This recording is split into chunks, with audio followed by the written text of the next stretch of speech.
Hi! Welcome po sa ating channel at ito ang inyong Gabay Tarot reading for year 2025.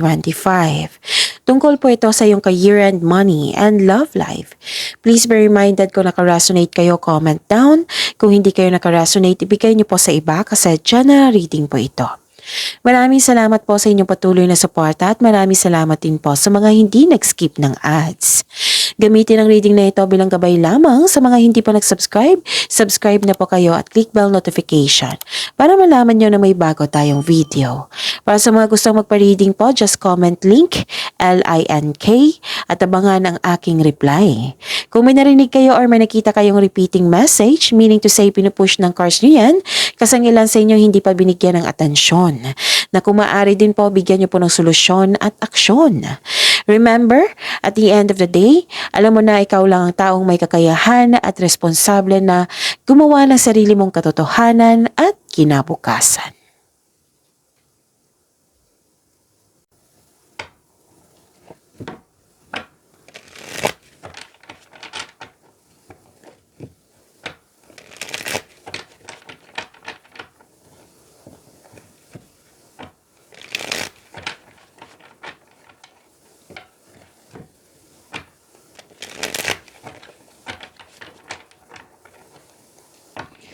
Para po ito kay Scorpio ngayong 2025.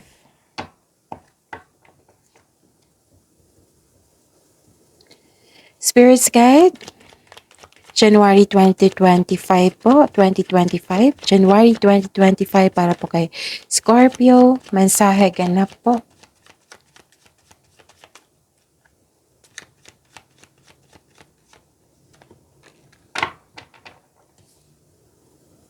Okay.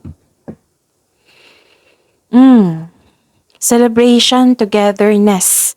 Nakikita ko dito. Scorpio. Community at sobrang busy. Nakikita ko dito. Basta may grupo ng tao dito. Pagtipon-tipon. May pagdiriwang. Spend time and celebrate by people who uplift and inspires you. This is a celebration card, so it's time to have fun and focus on spending time with your friends and family. This is also means a stress reliever. May ganap na groupies or collaboration po dyan sa trabaho mo or negosyo.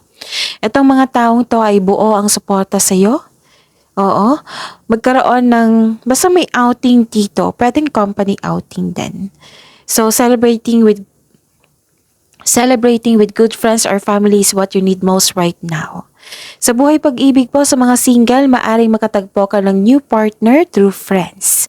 Para sa mga may relasyon sa buhay mag-asawa, may date kayo ngayon or group date, maaring monthsary, anniversary, or may na-achievement kayo na na-fulfill, kaya nag-celebrate kayo, kaya nag-decide kayong lumabas para mag-celebrate po. Okay, ang ganda. Spirits Guide, February 2025 para po kay Scorpio. Ganap mensahe po.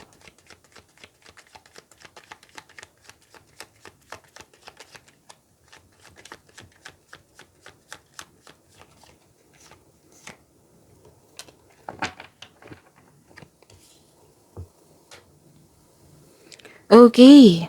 February 2025, Scorpio. May parating na job opportunity, promotion, nang dahil ito magkakaroon ng financial growth and stability. Ilan sa inyo ready na mag-pursue ng new career that will offer more stability and abundance. Okay. May dumating na opportunity na hindi mo napansin. Hindi mo ito nakita kasi you are trying focus sa isang opportunity. So, the universe is asking you to loosen grip and relax, mag-reconnect ka at mag-ask ka ng divine assistance. At pag-iingat sa kaperahan dito, pwedeng napagasta kayo or na-misplace nyo. Oo, so, pag-iingat sa kaperahan dito, okay? Tapos, kung nagkaroon ng delay, habaan po ang pasensya, okay? Sa buhay sa buhay pag-ibig, Scorpio, may parating na love or romance para sa mga single, para sa mga may relasyon sa buhay mag-asawa, may project kayo. Oo, gusto nyo magbukod. Like for example, gusto nyo magbukod or bumili ng property. O, basta may project kayo dito para sa pag-angat nyo. Okay? Yon. So, may parating na blessings po given the universe, posibleng new job opportunity or unexpected sum of money. Okay? Ang pagbabago na ito ay may unlimited growth towards to your finances. Pero mag-ingat lang po kasi para dumating yung pera tapos gasta kayo ng gasta. So, kailangan po na mag-save pa kayo. Siguraduhin yung mag-save at pag-iingat sa paggasta. Okay? Spirit's Guide, March 2025 para po kay Scorpio. Ganap mensahe po.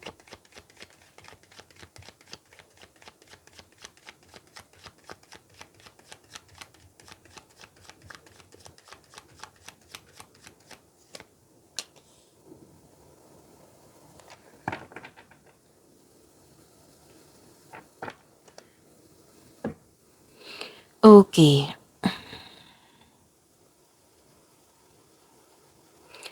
Ngayong March 2025, Scorpio, nagkaroon ng bagong insights and clarity kung paano pa i-improve yung kaperahan mo or proyekto. Sign din ito na magsimula kayo ng business or mag-level up sa trabaho. Nagkaroon ng determination dito. Tapos sa buhay pag-ibig para sa mga single, huwag kayong mag-alinlangan na mag-invest sa bagong relasyon or opportunity. Para sa mga may relasyon sa buhay mag-asawa, sa buwan na ito, magkakaroon siya ng masisinang pag-uusap. Oo. So, this card asks you to improve your communication also. Okay? Tapos, huwag po daw kayo mapanghinaan ng loob. Kailangan nyo magiging confident po sa buwan na ito. At huwag maniwala agad sa chismis. Alamin nyo muna kung totoo ba yan or hindi. So, kung may concern kayo sa ma-pride na tao dito, pero mag-uusap naman kayo nito. So, improve your communication po. Okay? So, ang kailangan lang dito is pag-uusap. Spirit's Guide, April 2025, para po kay Scorpio. Mensahe ganap po.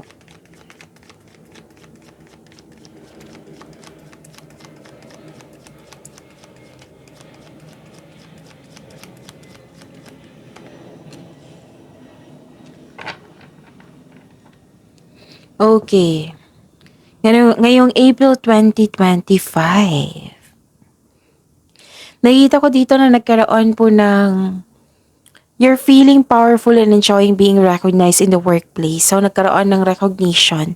Kung ikaw ay negosyante, listen to your intuition to grow your business more. And take action kayong lahat towards increased prosperity. Pagiging creativity nyo and enthusiasm are important part of your success. Kaya mo maging leader. At saka, okay? So, yun, kailangan nyo magiging confident. Sa buhay pag-ibig, sa mga marelasyon, sa buhay mag-asawa, strong, confident, and compassionate kayo sa isa't isa, well-established and successful sa relasyon. Sa mga single, may makilala kayong taong very passionate sa gusto sa buhay, charismatic at masayahin po. Maaari ring ideal type mo ito. So, mag-ingat lang kayo sa selos kasi may nakita kong insecurity at selos dito. Or hindi niya pinapakita ang kanyang true self. So, mag-ingat po. Okay? So, magbigay po daw kayo ng maraming time sa inyong sarili kasi overwork na kayo dito, So, bigyan nyo ng time ang inyong sarili, bigyan ng oras ang inyong sarili at ang iyong pamilya. Okay? So, sana tayo. January, February, March, April, May. Spirit's Guide, May 2025 para po kay Scorpio.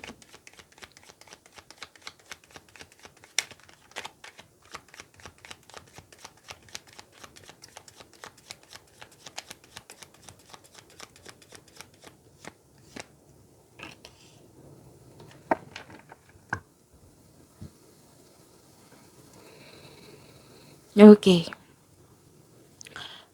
This card tells you na may parating na job opportunity or new sources of income na maaring magkainaha sa kaperahan mo. Huwag niyo po daw palampasin ang pagkakataon nito.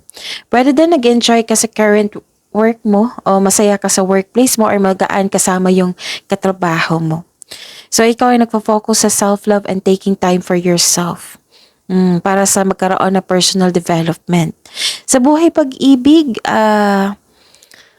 the divine is offering you a new love. Yes, may parating na bagong pag-ibig which can arrive in many forms such as self-love, a new relationship, or a new connection sa isang tao na magbibigay sa iyo ng love, peace, and happiness sa iyong buhay. So this card asks you to be open sa pag-receive ng gift na ito kasi nakatadhana to sa inyo. Okay, sa mga may relasyon, magkaroon kayo ng renewal love. Very supportive kayo at mahal nyo ang isa't isa. Masaya kayo ngayon at dahil masaya kayo, nagkaroon kayo ng positive emotions flow. May dumating dito na buntis. Oo, pwedeng may buntis, may dumating na baby. Okay, so sa mga kakilala nyong may buntis dyan or kayo ito, pag-iingat. Umiwas na lang kayo sa toxic na tao, okay? Yan yung sabi ng card dito. Tapos iwasan mag-isip ng nangyari na. Oo, kasi magbibigay ito ng toxicity ito eh. Okay? So yon, guard yourself. Yan. Ano pa? Spirits Guide, June 2025 para po kay Scorpio. Ganap mensahe po.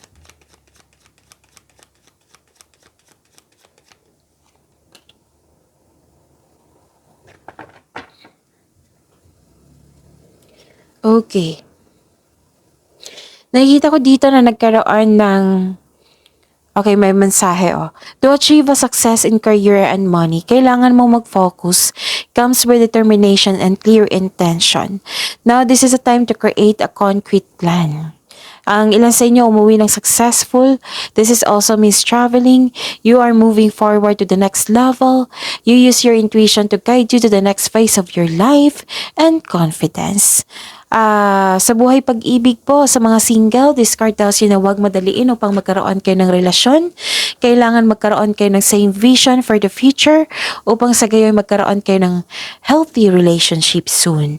Sa mga may relasyon, sa buhay mag-asawa, you are moving fast in your relationship. Making sure na ang couple na nagkaroon ng vision for the future or create a solid foundation and establish any plans before taking this relationship to the next level. So, kailangan nyo maging confident dito and focus kayo sa specific goal nyo. Tapos, kung umiwas na lang po sa away, kasi may nakita kong away dito concerning sa plano. Tapos, impulse control ay kailangan in order to grow and take action in a positive direction. Okay? So, yun. Spirits Guide, July 2025 para po kay Scorpio. Ganap mensahe po.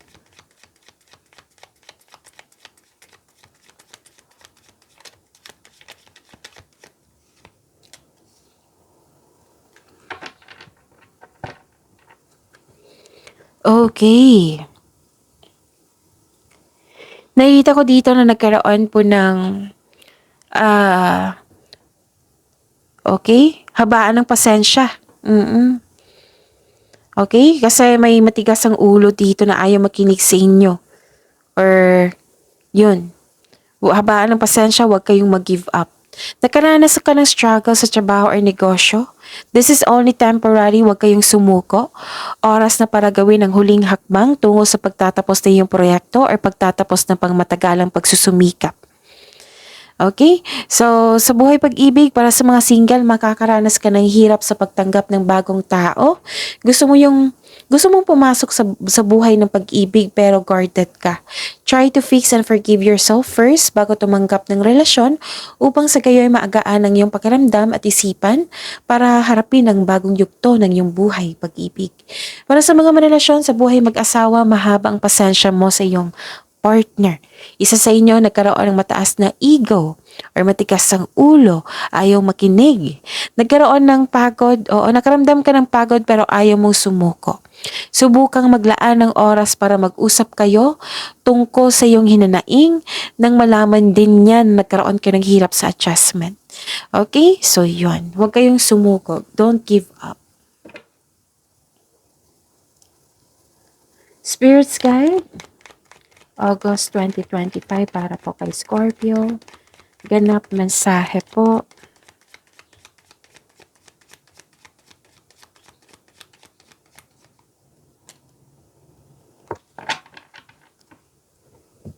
Okay.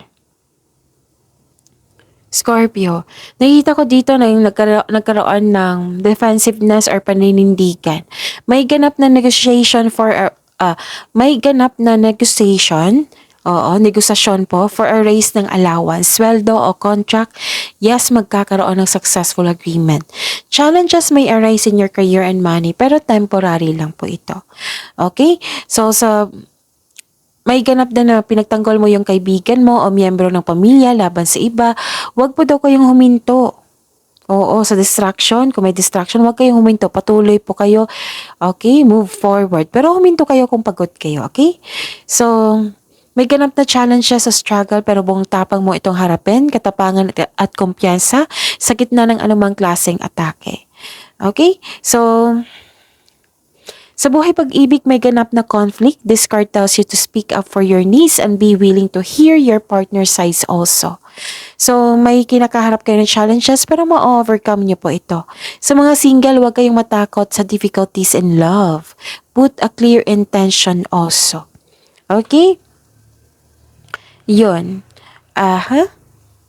Sana tayo? July, August, September na tayo. Spirits Guide, September 2025 para kay Scorpio. Ganap na mensahe po.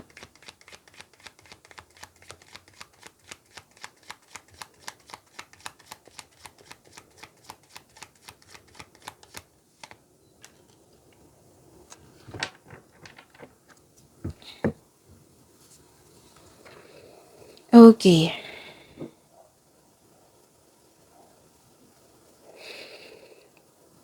September 2025, nagkaroon ng balanse at stability, harmony, pagbalanse po, kasiyahan buhat sa paglilibang.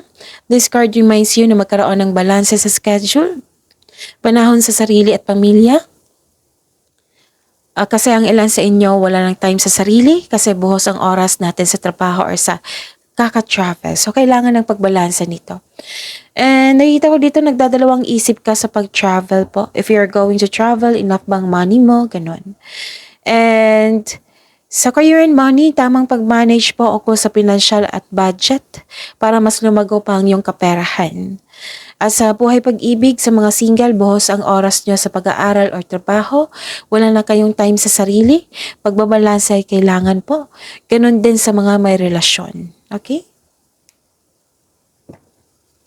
July, August, September, October po. September, okay, October to ha. Spirits Guide, October 2025. October 2025 para po kay Scorpio.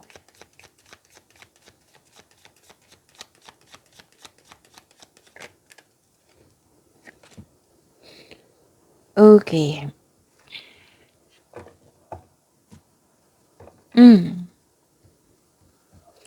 October.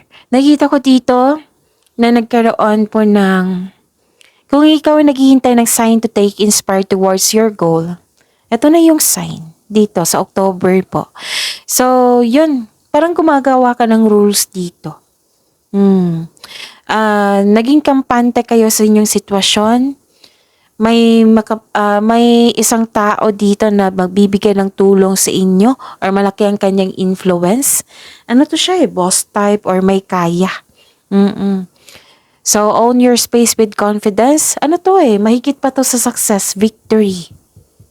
Victory po. Mas lumawak din yung ambisyon nyo sa buhay. Tagumpay po ito ha. Okay? So, yun. Sa buhay pag-ibig, nakikita ko dito na confident kayo. Confident kayo, nasunod yung gusto nyo. Mas lumawak yung ambisyon nyo sa buhay. Spirits Guide, November 2024 para po kay Scorpio.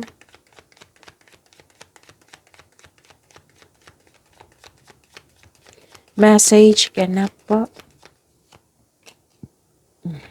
Okay. Pag-move forward ito. Okay?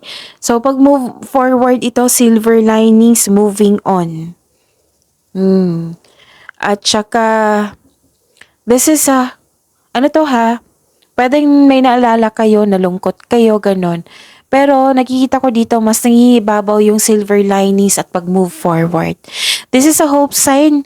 Oo, this is a hope sign na ka-move on ka na sa lahat ng unos na nagdaan at tanggap mo na ang mga nangyari. Pinatawad mo na siya, pinatawad mo siya, pinatawad mo na sila at higit sa lahat ang iyong sarili.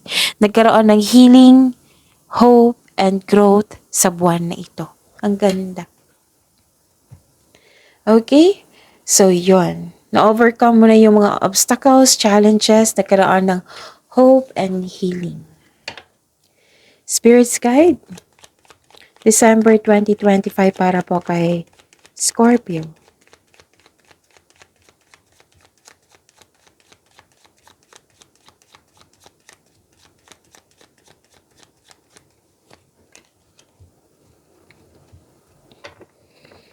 Okay.